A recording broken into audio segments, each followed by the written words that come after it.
Netflix's Things Heard and Seen, starring Amanda Seyfried and alpacas, is the distributor's latest thriller, which may have you scratching your head and asking, what the hell was that? From its cryptic ending with a ship on fire to the real-life teachings of Emanuel Swedenborg, this video will be taking a deep dive and explaining some of the film's most mysterious unanswered questions. So put on your life jackets and make sure to like and subscribe because we're about to go sailing. To understand the ending, we must start with the very first image of the film, a quote from Swedish scientist and theologian Emanuel Swedenborg. Borg? Sounds Swedish. Things that are in heaven are more real than things that are in the world. At the age of 53, Swedenborg is said to have been visited by Christ himself, who told him to reform Christianity by writing a new heavenly doctrine. In fact, his work was so well received that a movement called the New Church sprung from his revelations, believing it to be the true word of God. And this movement gained popularity right around the time of Jacob Smith and his wife. Throughout the movie, we get little clues as to the house's mysterious origins. The home's first inhabitants around the early 1800s were Jacob Smith and his wife. She's never given a name in the story. In fact, her name is literally written out of the family tree, replaced with damned. As Floyd later finds out, Smith was a strict Calvinist who strongly disapproved of his wife's philosophic exploration. Damned. It's heavily implied after the mysterious death of Smith's wife at the age of 26 that he was the one who killed her, likely because of this difference in religious beliefs. The house then took on each of their spirits, one good and one evil, who would later haunt future owners. With Jacob Smith being a murderous Calvinist, it's ironic then that the home's next murderer is literally named Calvin. Although we never see him in the movie, we do see the ghost of his wife, Ella. He gave his children, Eddie and Cole, who we see throughout the film, sedatives while he let the fumes from the car located in the garage beneath the bedroom asphyxiate him and his wife. Just like Calvin, George ends up giving sedatives to his wife and child. But there's a physical object which links Mrs. Smith, Ella, and Catherine, our story's protagonists. It's this ring originally worn by Mrs. Smith. It's of two women comforting one another like we see Catherine and Ella doing near the end of the film. As Catherine earlier says of Ella's ghostly presence, Every time I sense her, I feel comfort.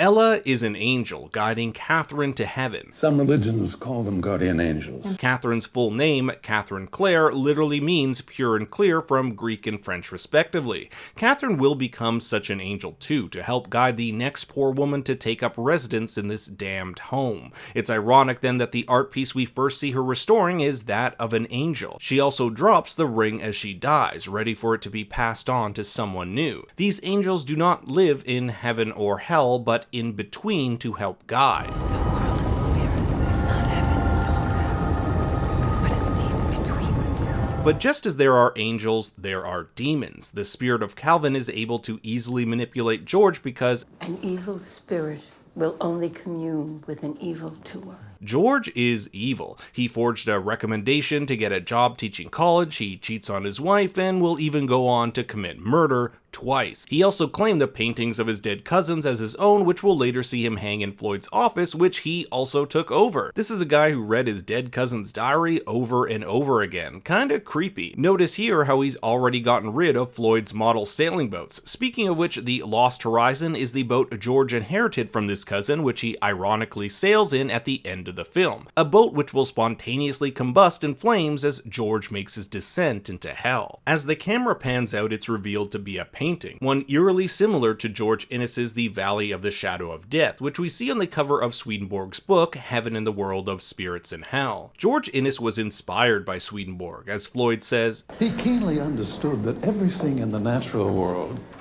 has a counterpart in the spiritual realm. And Innes painted landscapes with this in mind. Unlike Inness's painting, the one we see at the end has its cross upside down, which traditionally symbolizes hell, evil, or Satanism. It's Inness's counterpart. In the beginning of the film, a projector plays a series of landscapes, like Thomas Cole's Catterskill Falls, which we actually see in the film. This is the same classroom where we later see George teaching. This relationship between reality and painting is expressed as the film literally transitions from painting to reality in the beginning, and from reality to painting at the end. These parallel worlds are also expressed through mirrors, which several shots often show a character as a reflection. Thomas Cole was a founder of the Hudson River School. Hudson River is where Floyd and George will later drown. Although not seen, Cole is the painter one of George's students brings up at the museum, specifically his work Manhood, which is one of 4 paintings in a collection called The Voyage of Life. In it, we see a sailor who has let go of the tiller. As George says, it's when Cole believes we lose the confidence of youth. Go check out the sailor's hands. They're no longer on the tiller. This is exactly what happens to George at the end. He lets go of the tiller. Unlike Cole's painting, however, he does not put his hands together to pray, and the guardian angel watching over him, well, isn't an angel. I wouldn't be surprised if Cole the kid in the movie is named after this painter, especially considering he ventures into manhood, staring at Catherine's breasts and later having to deal with the reality he unknowingly drugged Franny and looked after her while Catherine was already dead upstairs. You may also be curious to find out that the painting behind George when he visits the museum is also a Thomas Cole painting called The Veil and the Temple of Segesta. Veil is Eddie and Cole's last name before they changed it. It's also a play on words, meaning 3 different things: a valley, the earthly world, and if spelled V-E-I-L, a cover. Ghosts are sometimes said to be hidden by veils, not the physical kind, but a veil or cover between worlds. The beginning of the film starts with a scene that occurs near the end, where George has framed Eddie for the murder of his wife. It seems this guy doesn't have much luck, especially considering that's his last name. Notice how Franny, the daughter here, wears blue. In fact, the story incorporates blue in the costumes for much of the characters, especially Catherine. Like at her daughter's birthday, when she visits the Historical Society, chats with Eddie, or her blue jeans the night she's axed. In the Catholic Church, the Virgin Mary is often depicted as wearing blue to symbolize grace and divine favor, and in most cultures the color is commonly associated with sadness, so you can see why the filmmakers decided to incorporate a lot of it throughout the film. There's great importance stressed on the dynamic between Catherine and George. It's hinted that Catherine's purging may be a result of George's views on women and their bodies. After coming home from dinner at Justine's, he says of her, "She can certainly put away some lasagna." Ultimately, Catherine wants to be a good wife and please her husband, and staying thin is a part of that. As she tells Justine, I guess you could say I'm a conflicted Catholic girl at heart. Dutifully going through the motions. George is a man who always gets what he wants, and Catherine has put everything aside for him, even moving from the big city to be with him. George Clare always gets exactly what he wants. There's even a subtle hint that Catherine may have had an abortion which she was pressured into by George. She pulls out a weird fetus-like thing from the drain in one of her nightmares as George watches behind her. She's more spiritual and religious, so it might not be as big of a deal for George than her. Her mother says on the phone, Try to remember how he did right by Marion. Before she is cut off. This suggests he may have had Franny out of wedlock, and he married her because it was the right thing to do. After all, we learn they met as undergrads in college before they had built their careers. The song Eddie plays on the piano is Someday You'll Be Sorry by Louis Armstrong, which she says is, quote, the story of her life. Catherine has created her own prison. Yeah. We all choose our own prison. Willis also has a difficult history with men. After having sex with George, she asks herself why she keeps doing this. She believes all men are like her father, manipulative with ill intentions. Dad made a fortune defending all of them, thieves, con men, and psychopaths, and they all got up.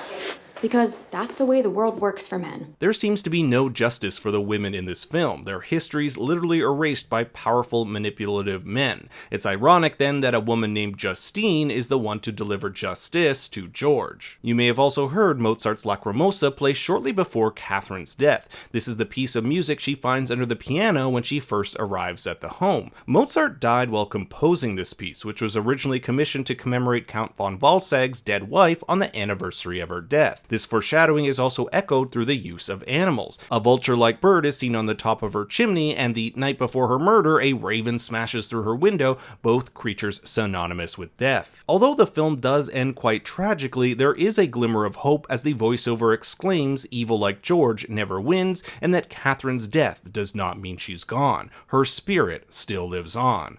He'd say death is only the beginning. Have you read the book yet? But what did you think of things seen and heard? Leave me a comment below and make sure to hit that like and subscribe button. For more bad takes, you can also follow me on Twitter and Instagram @ThinkStoryYT. Until next time, remember, Daddy loves you very much.